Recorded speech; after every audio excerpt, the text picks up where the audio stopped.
तर hi hello नमस्कार मित्रमैत्रिणी. चला तर मस्त पावसाळ्याची सुरुवात होणार आहे आणि मग त्याच्यामध्ये बघा मस्त रानामध्ये अशा शेवळा आलेल्या आहेत. वाऱ्यावर उगवणारी ही रानभाजी आणि वर्षातून एकदाच येते, मग नक्कीच खायची. पावसाळ्यामध्ये अशा रानभाज्या खा, म्हणजे पौष्टिक असतात. तर शेवळा स्वच्छ निवडून वगैरे घेतला, त्याचा पिवळा भाग असून तो काढून टाकायचा आणि त्याच्यात ही फळं टाकायची. शेवळा बारीक चिरून घेतलेली आणि गरम पाण्यातच धुवायची आणि गरम पाण्यातच वाफळून घ्यायची, म्हणजे शिजून घ्यायची.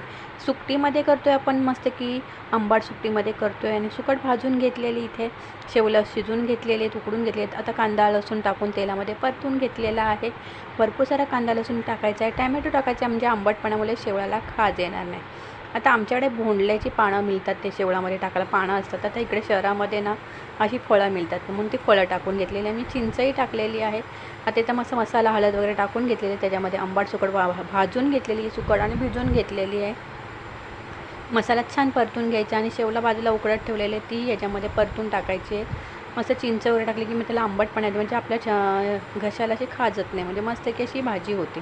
परतून घेतली, इकडून थोडं पाणी टाकून घेतलं, एक कोथिंबीर टाकलेली आणि छानपैकी शेवळाची भाजी आंबाट सुकटीत मस्त तयार झाली. भाकरी बरोबर एक नंबर. ते आवडल्यास लाईक सबस्क्राईब करा. पुन्हा व्हिडिओ नवीन करत बघायला. तोपर्यंत